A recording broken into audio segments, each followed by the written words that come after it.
Greetings Guardians, my name is Bife here. So, Destiny Rising was just announced, and it turns out that all the reporting about a Destiny mobile game in the works was indeed correct. Not surprising, considering that we'd learned about a lot of this at the same time as the reporting was coming out during the layoffs, and all of that was verified. So, I mean, yeah, it turns out we have a Destiny mobile game coming along, Destiny Rising.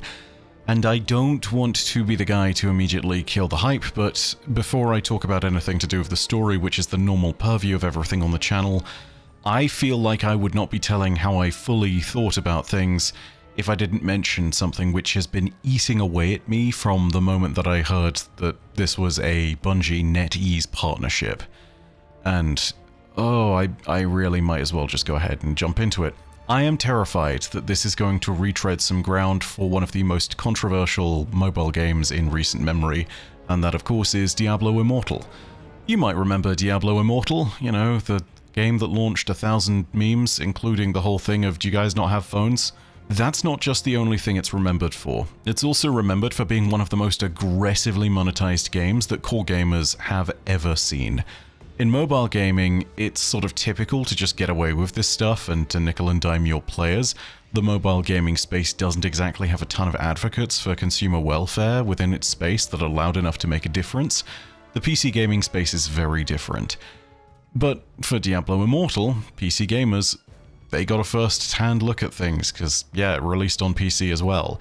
And it turns out that whilst Diablo Immortal was actually a pretty decent Diablo game, it was also a window into the absolute insanity of microtransactions and monetization practices on mobile games. And, I mean, I could go on about this at length, but I don't want to tread this ground for too long. It's very well-trodden ground indeed. Instead, there are a few things. I would recommend going and watching Josh Strife Hayes' video on Diablo Immortal's monetization. It's fun too, because if you see his face sounds like what my face should look like based on my voice. Yes, he also has this dulcet British tone. You'll get the idea of what exactly I'm talking about if you just watch his video though, because oh my god, it's 40 or so minutes if memory serves, and oh man, it is a look into how bad it can get. If you want a really prominent example, one player ended up spending $100,000 on the game, only to be so powerful that their character's MMR was so high that they were no longer able to matchmake and find a PvP match against other players. Another is that a few days into the release of Diablo Immortal, a streamer decided to track how much they had spent and how long it would take for them to get a 5-star gem to drop, and it turned out that they spent over $10,000 before they got the top-tier endgame item, the 5-star gem. I don't know what the final number of that was because, to the best of my recollection, it just kept going up. It was going up further and further. The whole point is, the moment that numbers like $100,000 and $10,000 have entered the picture when it comes to an individual player, it's too much. The point of this is that the monetization of NetEase's games is terrifyingly aggressive. It is beyond anything that even Destiny, which is very heavily monetized, has ever seen. And based on that fear alone, I fear that Destiny Rising is going to be received poorly, at least by core fans. Will that stop it from being a success? I don't know, because, I mean, if this is being introduced to a bunch of players on mobile, then they may not really care as much about the monetization side of things. They might be used to it. Mobile players don't necessarily have the same kind of voice as PC gamers. They don't have the same expectations. After all, Diablo Immortal is still around, and it made Blizzard bank. It made Blizzard a lot of money. I just think that the entire point of monetization is worth mentioning before anything else, and I will add that little disclaimer just for the sake of faith in things and just because we don't know what it looks like, that yeah, it could be that I'm completely overreacting and the monetization in this is not aggressive at all, but we'll see, right? We'll see what happens, and don't necessarily sit there and believe that what you see in the closed alpha testing is going to be representative of the final game either, because, yeah, that's the closed alpha. Just worth keeping all of that in mind. Anyway, with that out of the way, what else does the game have to offer? Well, it's a Destiny experience on mobile, which is going to be interesting. I'm interested to see how they do a first-person experience on mobile. It's hardly impossible, considering that games like Diablo have been converted and, well, apparently the control scheme for them works just fine. The other interesting thing to note is that the game is both first person and third person, which is an interesting departure and yet also not a departure if you know Destiny's development history. Originally it was a third person game, and now you can do both? Interesting. However, that's really not what we're focused on either, because the thing I talk about on this channel generally is narrative, so yeah, let's talk about that, because there are a few interesting notes in this one. The trailer and press release from NetEase give us a few interesting details. First, and most importantly, something that will be reiterated a bunch of different times, is the fact that this is set in an alternate universe of Destiny. This does not intersect with the main Destiny timeline of the games as we know and play them today. The stories here are not part of the main Destiny canon, so whilst other things might be explored, we can safely put aside the possibility of experiencing any real continuity breaks that would actually affect what's happening in the mainline games.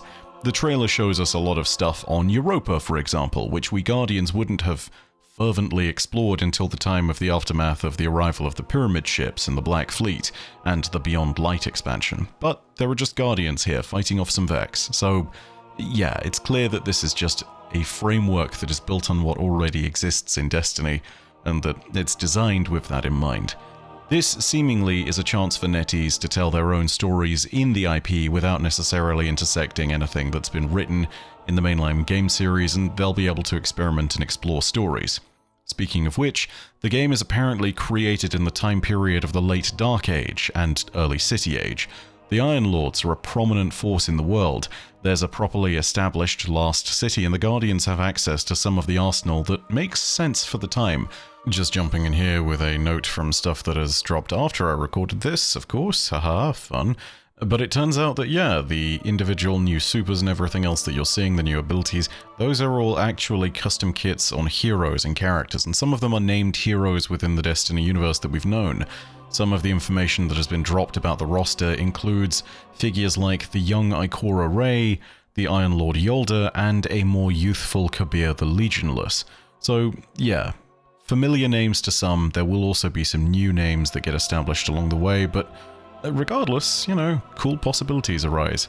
Also, something else that keeps being bantered about, despite the fact that there's footage which clearly seems to show the Lost City, there's this continuous talk in the game about how the city has not yet technically been created, and this is an era of light bearers before the time of Guardians, and oh man, this already, it plays right into Destiny's messy chronology, that's for certain. Anyway, yeah, be ready to see some interesting notes about how all of that works when time actually pans out. Anyway, back to what else I recorded. There's weapons we haven't seen, there's Iron Lord weapons, and there's even some exotics, such as Izanagi's Burden, which would have existed around this time, albeit in a deconstructed form. So again, you're already playing with elements of canon there, because maybe this is a version of Destiny where the Black Armory doesn't necessarily have this huge initial aversion to Guardians, and where Ada 1 was able to bring her services to the city more quickly. There's also a bunch of new stuff that you get to see, new supers, abilities for characters. Of course, I'm sure everyone is going to go on about the Warlock Scythe and the big old Hunter Solar Sword. You know, all of that stuff looks really cool, the Titan Arc Barricade, but none of that honestly changes stuff up too dramatically in any narrative sense. It all looks fairly standard for Destiny fare. There is also a character that we see near the end of the trailer, and it looks like they're a speaker, considering that they're surrounded by ghosts and they have the same kind of attire that the old speaker did. And, I mean, oh god, the final line is very on the nose. I don't know if I've ever sat there and actually heard a character in Destiny drop the Destiny line. You know, it's more often than not referred to as fate, but either way, not important.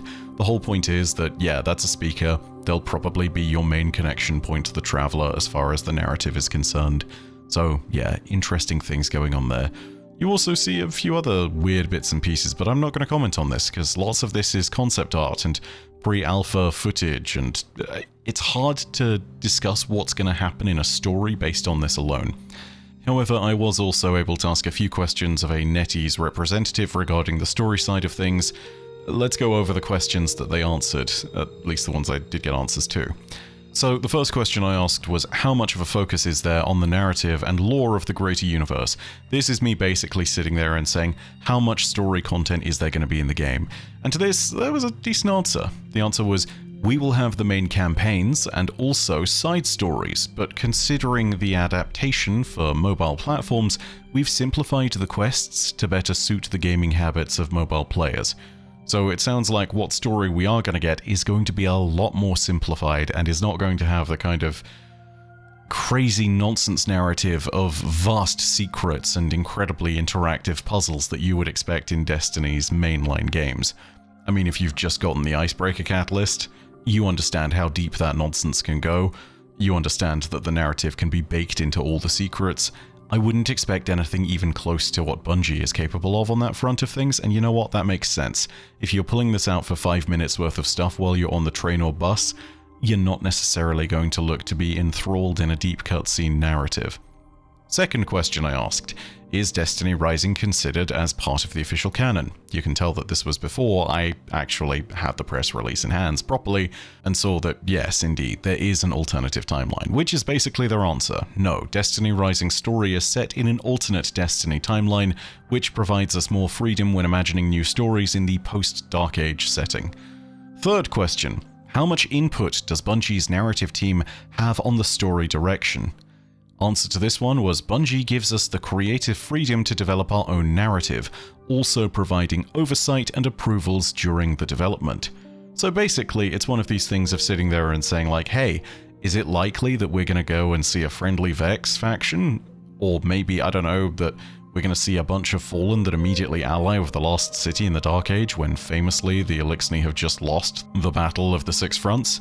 And yeah, it seems like the answer there is no. Basically, it should be something within the realms of what you expect for Destiny's story, but again, based on the answer to my first question, don't expect sweeping crazy narratives, and given that this is not a part of the actual Destiny canon, don't expect anything that is too much of a departure from the norm of what Destiny is.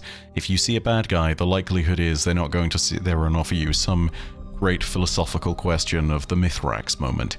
They're not going to present an interesting puzzle. Also, I am going to go ahead and throw this out there because, yeah, I'm actually going to take back a little bit of what I said.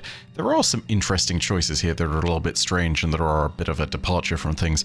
Namely, in one of the trailers, we actually see someone in a civilized area that looks like it's almost a part of the city, or some kind of human settlement, talking to someone that is an Eliksni. Remember that at the time being, in the Dark Age, the Battle of the Six Fronts has potentially just happened or is around the corner.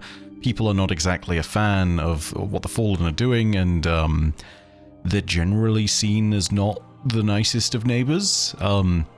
This is where all of the stuff about the Fallen being humanity's #1 enemy in the early times really comes from, so seeing a Fallen in any regard in some kind of civilized area as a vendor is quite a departure. That either speaks to an interesting story to tell, or it speaks to some narrative dissonance. We'll have to see. 4. Will this be retreading familiar ground that's been discovered by players of the mainline games, or will it be telling new stories? And the answer to this is, being set in an alternative timeline means that we can tell new stories, but we also want to explore the post-Dark Age lore. So, some old, some new, I guess?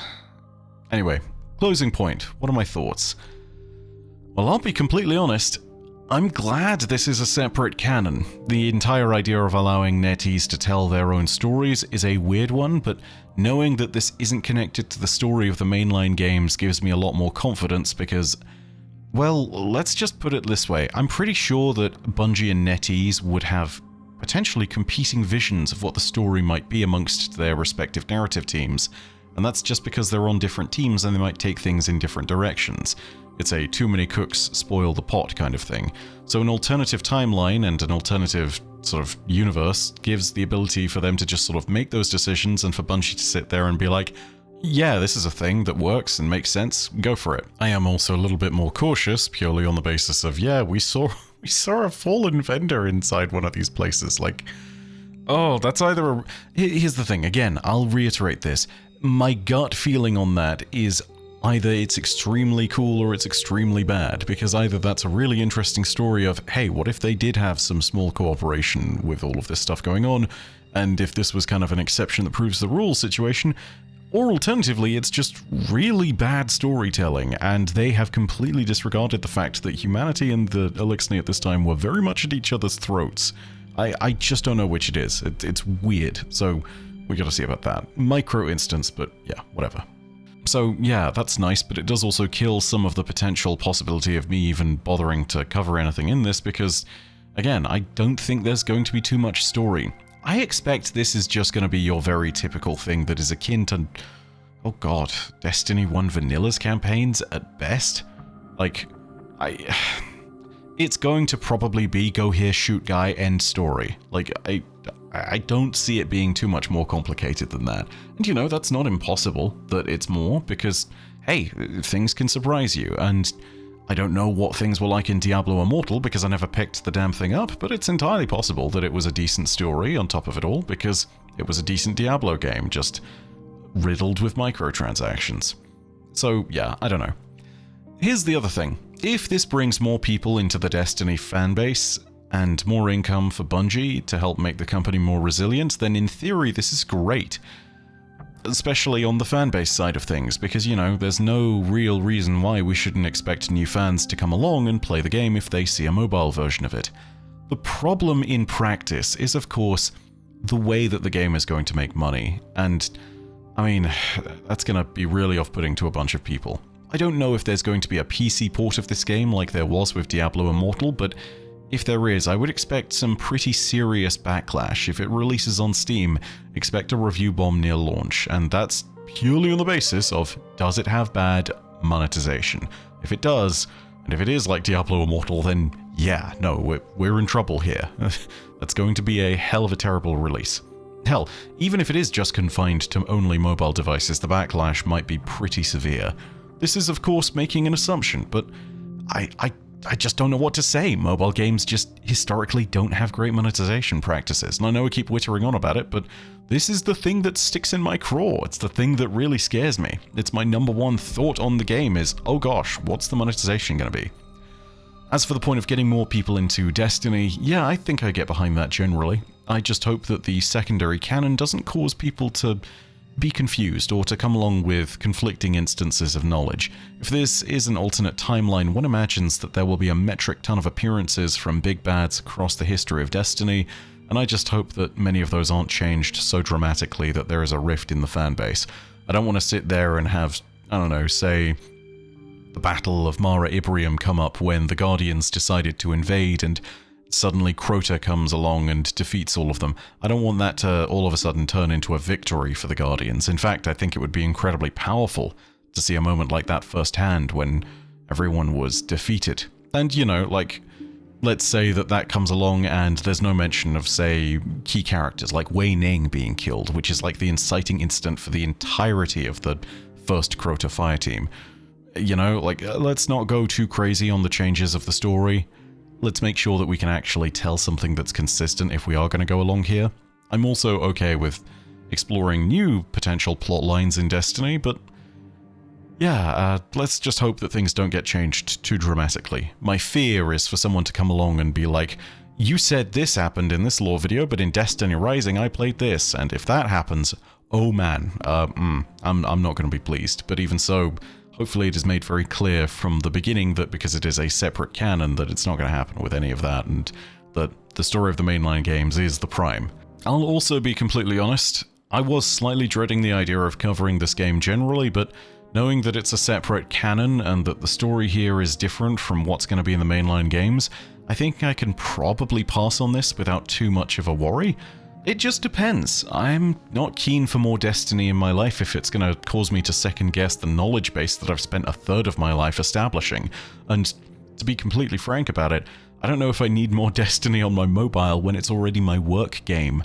It's a hell of an ask for me in particular. I think a lot of it also comes down to the thing of, let's just see what happens. I really want to go ahead and see how this is built. And if there is one solitary fine point to be made and to be pulled from the Diablo Immortal thing, and the comparison, it's that NetEase can actually make a solid port of a game into a mobile version of it. Like, the actual mechanics behind Diablo Immortal and the way things work, yeah, it is an actual Diablo game. Like, it works and functions on a gameplay level like that. And from what we've seen In this, it looks like this could function in a similar manner, like this could be a reasonable Destiny on mobile alternative to the main line. But yeah, I just don't know how the rest of it factors in. This is a big wait and see, but to say that I am concerned would be accurate, and that's purely because of the fact that it's NetEase. And I hate to say that because it shouldn't be something where I give some kind of bad impression of something before it's even been released. We'll see a little bit more about how the game shapes up when it comes to the November 1st preview, but all I will say is keep an eye out for monetization and be sure to hold them to that point.